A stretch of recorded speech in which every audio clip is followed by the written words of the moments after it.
Wind turbine. Electricity is very important to people. We use it to power our homes.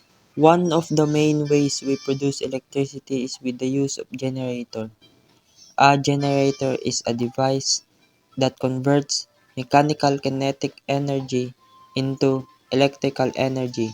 A wind turbine is a very large windmill that uses the kinetic energy in a wind to spin its blade.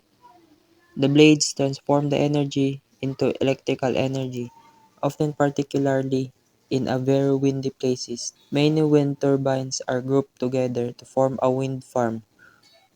Wind farms can produce enough electricity to power your home. A big advantage of wind turbine is that it is a clean and renewable energy source. It does not require the burning of fuels and does not produce harmful emissions into the air that can cause harm to nature. There are some disadvantages